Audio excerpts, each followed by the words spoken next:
Hey, my little readers, welcome back to the story treasure. I hope you guys have been doing really well. And today we are going to read a very interesting book, and the title of the book is Mr. Uppity, written by Roger Hargreaves. So let's get started. This is the story of Mr. Appity and how Mr. Appity finishes this story not quite so uppity as at the beginning of the story. You see, Mr. Appity was one of the rudest people in the world, if not the rudest. He was rude to anybody and everybody. So, of course, in Big Town, which was where he lived, he had no friends at all. Not one. Miserable old Appity, they used to call him, and he certainly looked it. Now, as well as being rude, Mr. Appity was also rich, very rich, one of the richest people in the world, if not the richest. He had the largest, longest limousine in Big Town. He had the largest, longest garden in Big Town. He had on top of the hill in the middle of Big Town the most enormous house, the biggest house in Big Town. And there he lived all alone, miserable old Appity. One day, Mr. Appity was walking in the gardens of his enormous house when suddenly he heard a voice, a little voice. "Hello," said the voice. Mr. Appity looked, and there, in one of his hundreds of flower beds, was a goblin. "Aren't you going to say hello to me?" asked the goblin. "Go away," said Mr. Appity rudely. "Oh, I know who you must be," said the goblin. "You must be Mr. Appity, who's rude to everybody." "Huh," sniffed Mr. Appity rudely. "Well, I know somebody who wants to meet you," said the goblin, and skipped off, the way goblins do. "Come on," he called over his shoulder. Mr. Appity's curiosity got the better of him. He followed. "In there," said the goblin, pointed at a small hole in the tree. "Don't be silly," snorted Mr. Appity. "Oh, I'm not being silly," said the goblin. "Yes, you are," snapped Mr. Appity. "I can't possibly fit. Get in there." "Aha!" smiled the goblin, and then he said a magic word known only to goblins, which sounded like woogly gobbly gook or something like that. Suddenly, Mr. Appity started shrinking. He shrank and he shrank until he was exactly the same size as the goblin. "Turn me back to my proper size at once," spluttered Mr. Appity in a rage. "Shan!" grinned the goblin. And so saying, the goblin climbed through a hole into the tree. Poor Mr. Appity didn't know what to do, so he followed him. Inside the tree, there was a staircase going down and down. Do you know where it led to? It led directly to the kingdom of goblins. That's where. "I demand to be taken immediately to whosoever is in charge," said Mr. Appity angrily. "Oh, you shall," grinned the goblin. And he led Mr. Appity through the streets of the kingdom of goblins until they came to a palace. "Halt! Who goes there?" cried the goblin sentry at the gate. "I have brought Mr. Appity," said the goblin. "Oh," said the sentry and smiled. The goblin and Mr. Appity passed through the gates and into a courtyard and through some more gates and along a long corridor and through some large gold doors and into a huge room. There, sitting one of the gold throne, was the king of the goblins. "Your Majesty," announced the goblin, bowing low. "May I present Mr. Appity?" Ah, said the king.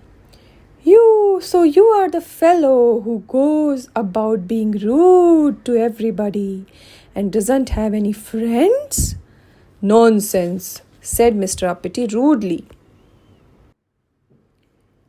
I can see that what I have heard is true, said the king, looking at the indignant Mr. Uppity.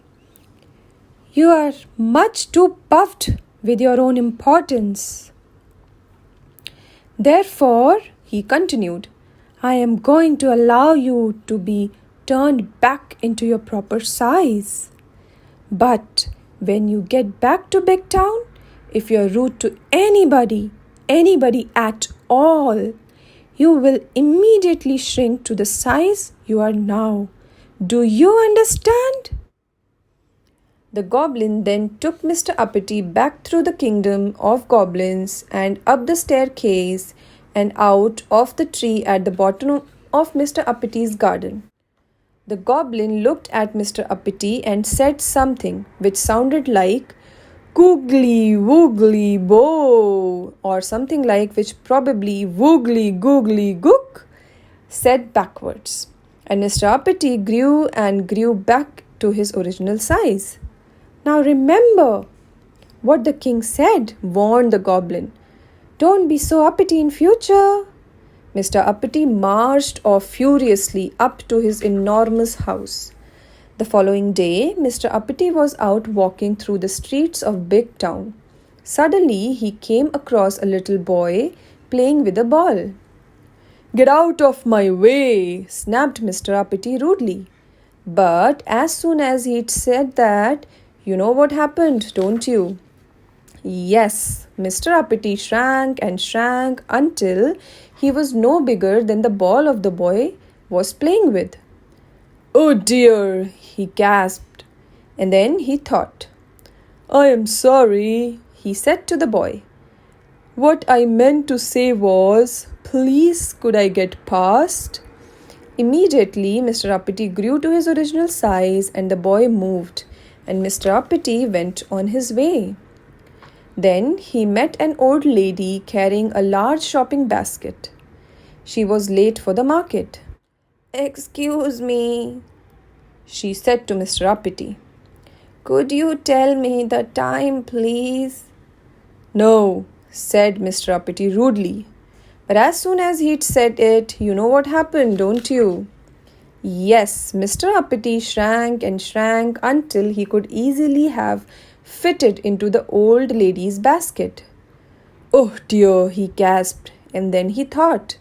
I am sorry, he said to the old lady. What I meant to say was, it's 11:25.